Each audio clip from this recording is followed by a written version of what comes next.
Hey y'all, if we haven't met, my name's Emily Jane Lee. I am a website strategist and designer, and I often do these website review videos for subscribers. So we're doing another one today for a family photographer. She's pretty new in business and she built her website herself, and she's wondering what are some ways that she can improve it. So I'm looking for ways to make it easy for people to get in touch with her, to hire her, making sure that she has all the information she needs, and then looking for ways to personalize the website a little bit more so that she can stick in people's minds better. So if that's something you're interested in, stay tuned and we'll get into all the tips now. And by the way, if you want me to take a look at your website next, I totally can. Just leave a comment and let me know. Hey, Crystal. This is going to be your short little website review. I'm going to tell you some things that I'm seeing that look good on the website and some things that I think that you could fix. First of all, thanks for being a subscriber. I really appreciate it. So I hope this is helpful. So we'll just kind of go from top to bottom.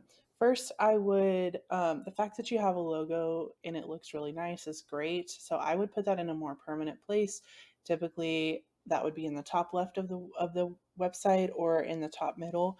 That's just where people are typically going to be looking for that. And we want this website to stick in the minds of people because, as we know, photographers are a dime a dozen. So we need to figure out ways to make you more memorable, and your logo is a great way to do that. Uh, I love that. I love the taglines and the quotes that you've come up with. Um, the fact that you have your contact information and social media linked everywhere, easily visible, is really good. So for your navigation, I think your website is organized really, really well. And I'll get into a couple more things about the navigation in a little bit when we look at the other pages. For this slideshow here, I like that you're showing off a good range of photos, but I would get rid of the read more buttons because it links to an external website, and you don't want the first thing to be that people do when they get on your website is leave the website. So we want to keep them here for as long as possible, which is going to tell Google that people like your website so that Google will start showing your website to more people. And then also, the end goal is to get them to read through the site, see your photos, and then eventually like get in contact with you.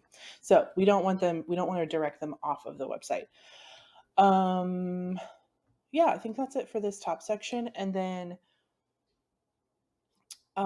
one thing that I feel like is missing is, instead of having a testimonial here, I would put the section where it has the types of work that you do, because that's something that I was already looking for when I first landed on the website. I was like, okay, so you're a photographer, but what kind of photography do you do? So this is perfect. I would probably get rid of the photo in the background though, just so that it's easier to read. You can just have a color behind this, and that's totally fine. And then you can have another section that's like just the photo without the words on top, and that's also more than fine. Um, so what I would do is have the slideshow and then like what kind of work you do, and then give me a short introduction to who you are, because that's my next question: is who is this photographer? What's her name? What does she look like? And give me like a brief rundown about you. So I would put that here, and then underneath that you could put a testimonial, and then underneath that you could say, give them that whatever that call to action is that they need to know, like what's the first step to start working with you or to start the conversation. So I would pick one of these forms of contact. Well, actually, you could put this in the footer just so that when they reach the bottom of the page, on every page the contact information is already there and they don't have to scroll back up to look for it. um, or another even better thing to do is have a button that stands out that says, contact me today, or reach out for more info, or something like that. So the button could either, probably the best thing to do would be to link to an email. So that way they can do it on their phone or on the computer. So I would do that at the bottom of every page just to make it easy for people to get started whenever they're ready. Um, and so the gallery I thought looked really good. I also like how you have testimonials throughout the site. That's super smart. So learn the Dainty Daisy way. When I first read the title of this page, the word learn clicked in my brain that you were going to be teaching me something, which isn't exactly what this page is for. So I would rename this to just be services uh, or info. That's probably the clearest thing that you could call it. Or if you want, you can say the Dainty Daisy way. But just know that some people won't click on it if they don't know what it's for or if they don't know what they're going to get out of it. So being clear is typically preferred over being clever when it comes to the navigation menu, just so you know that people are actually going to look at this information. But what to expect at your session is a perfect title at the top of this page, super clear. I really like how the layout of this whole page. The only thing that I would add is, again, like, how do I get more information? Give them some kind of like next step. So reach out for more info or contact me for pricing information, because you already know that that's one of the biggest questions people are going to have. And if you don't want to put any pricing info on your page, then you need to at least tell them, how do I get that pricing information? Okay, so meet Crystal.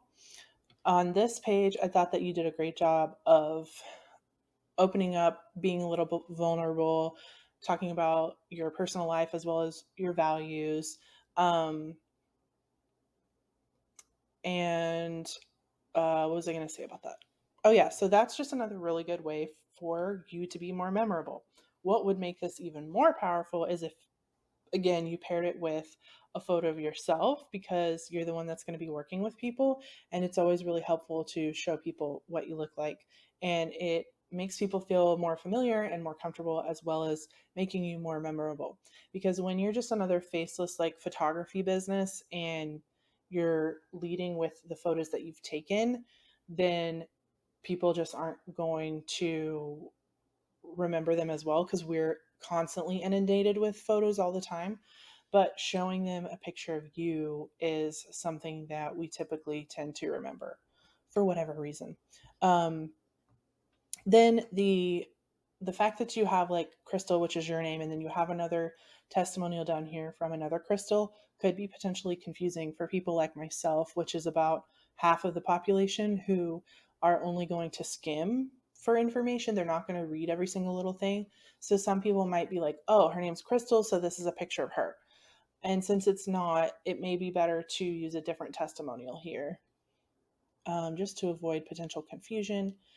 And also because on the about page, people are typically going to be looking for a photo of you anyway. So one other thing I wanted to say about this was that the little flower icon I think is really cute, and I would love to see that on every page. Make it like a motif, especially because your brand name is Dainty Daisy Photography, and I think that's just a really cute way to tie it together and, again, make it a little bit more memorable.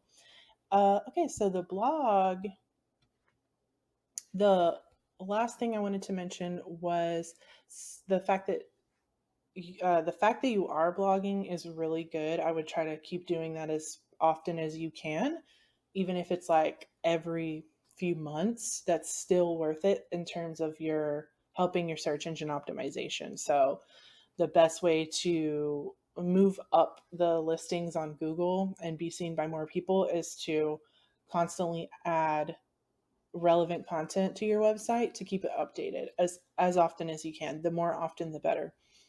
But the fact that you only have 3 posts right now is, and also the fact that it shows the date, I would try to get rid of the date if you can. It may not be possible with the builder that you're using, and that's okay.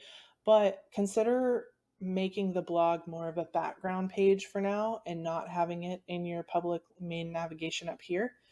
And that would still allow these blog posts to be seen by Google, but it doesn't need to be seen by the people who are getting ready to hire you, because it's not like super important information that absolutely has to be seen by your potential clients before they're going to be ready to reach out.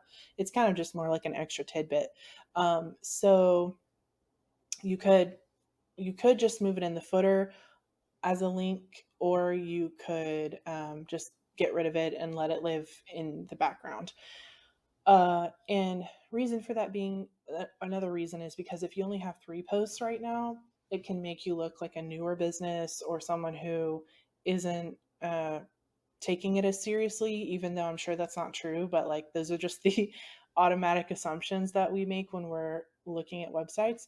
So, just something to consider. But yeah, I think that those were all of my thoughts for you. So, you've done a great job setting this up so far, and I hope this was helpful. Thanks, Crystal.